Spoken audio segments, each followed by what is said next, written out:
Friday night હતી અને મોટા મોટા થેલા ભરીને અમે લોકો નીકળી ગયા હતા. કાલુપુર રેલવે સ્ટેશને પહોંચીને અમારી ટ્રેન પકડી લીધી. એના પછી બીજા દિવસની સવાર થઈ મારી પોરબંદરમાં, કેમ કે મારી દીદીના લગ્ન હતા. જો તમે મને ઇન્સ્ટાગ્રામ પર ફોલો કરતા હશો તમને ખબર જ હશે કે હું લગ્નમાં ગઈ હતી.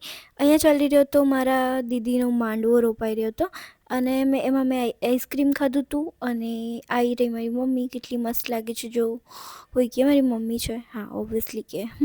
એના પછી અહીંયા બધી રિચ્યુઅલ્સ ચાલી રહ્યા હતા ને એમાં ભાઈ જો આ ખોટી નોટો લઈ આવ્યો આટલી બધી. એના પછી અમે લોકોએ મામેરું ભર્યું, એમાં જે છાપ ભરવાની હોય એ ભર્યું ને એના પછી ફોટોગ્રાફર ભાઈ એનું કામ કરી રહ્યા હતા, બહુ સારું એવું કર્યું.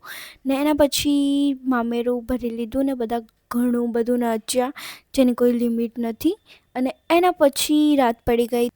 રાતે હું મસ્ત એવી ચણિયાચોળી પહેરીને તૈયાર થઈ ગઈ હતી.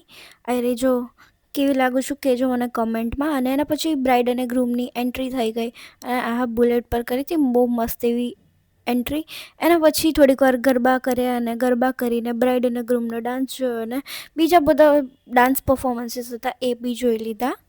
અને અહીંયા હું ને મારા મામી તો અલગ ફોટોઝની દુનિયામાં જ જીવતા હતા અને મમ્મીને લોકો ગરબા રમી રહ્યા હતા. એક બાજુ ગરબા રમાતા હતા ને અહીંયા બીજી બાજુ મારે પેટ પૂજા ચાલી રહી હતી. ને જમીને અમે લોકો આવી ગયા પોરબંદર ચોપાટી પર.